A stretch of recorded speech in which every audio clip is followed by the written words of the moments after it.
Good day, colleagues in the standards world, standards experts, consumers, manufacturers and producers, professionals and academia. It's a time of year when we celebrate World Standards Day by highlighting the benefits and principles of standards and the many achievements and progress of today's world for the use of standards.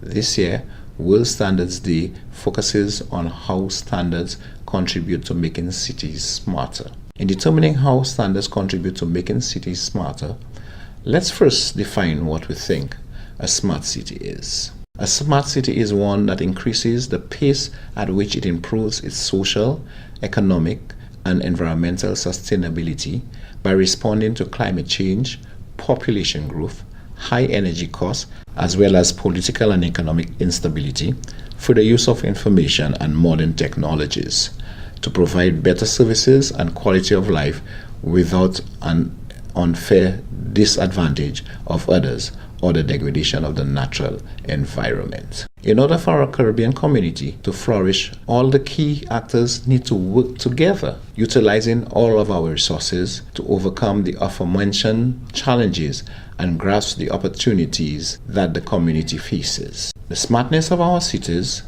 and indeed the entire Caribbean community, especially as small island developing states, will depend on our ability to bring together all the necessary resources to effectively and seamlessly achieve the goals and fulfill the purposes we have set for ourselves. In other words, we must organize our systems, people, organizations, finances, facilities, and infrastructures so that individually they work efficiently and collectively they are integrated in a coherent way to enable potential synergies to be exploited, the city to function holistically, and to facilitate innovation and growth. There are many important standards that make cities smarter and facilitate both of these. However, the role of standards is focused on the second, in other words, on enabling the integration and interoperability of city systems in order to provide value both to the city as a whole and to the individual citizen. In order to enable this to happen, a number of key characteristics are required. Our cities must be instrumented to allow the collection of increasing amounts of data about consequential activities, systems, and processes.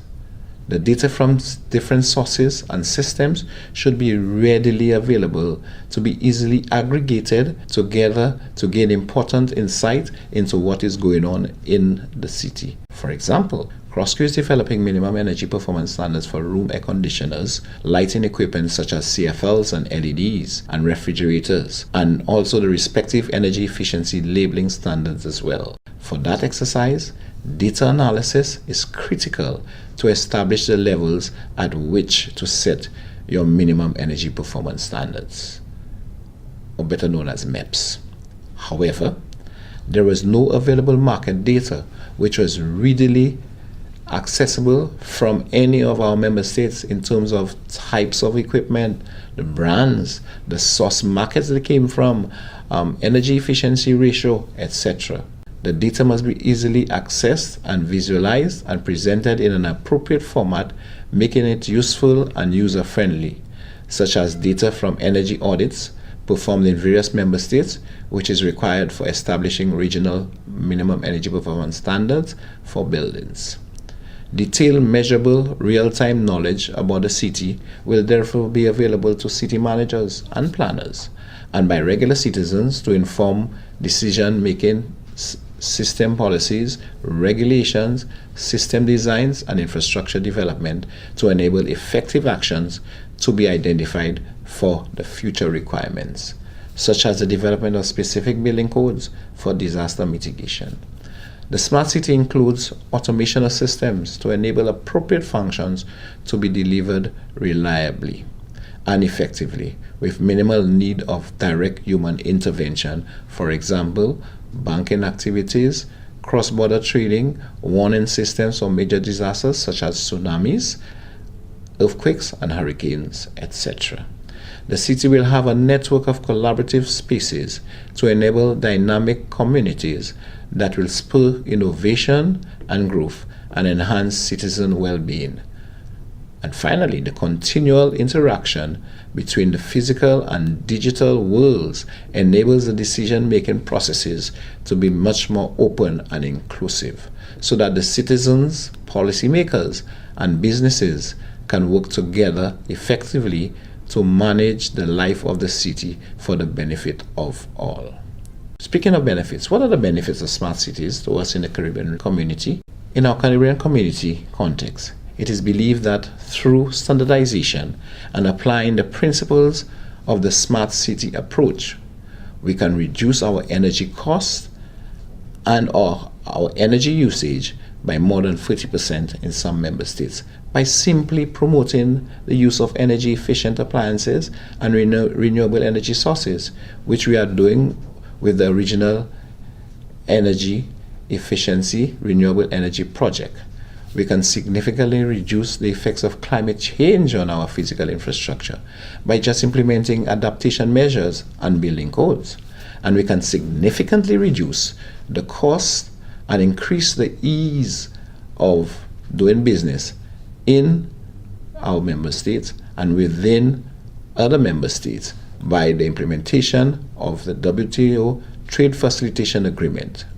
Smart cities in our Caribbean community could therefore provide better and more convenient services for our citizens, better city governance, the better life environment, more modern industry that is greener and more people-friendly, smarter and more intelligent, data-driven infrastructure, and a dynamic and innovative economy. There are a number of international standards which have been developed which addresses the aforementioned challenges and benefits on the fundamental principle of providing a reliable basis on which common expectations can be shared regarding specific characteristics of products, services, or processes, the purposes of which are facilitating trade, particularly in reducing technical barriers and artificial obstacles to international trade, providing a framework for achieving economies, efficiencies, and interoperability, enhancing the consumer protection and confidence, and supporting public policy objectives, and where appropriate, offering effective alternatives to regulation. Without standards, therefore, none of this would be possible. And as such, we can safely say that the implementation of standards do contribute to making our cities smarter. I thank you.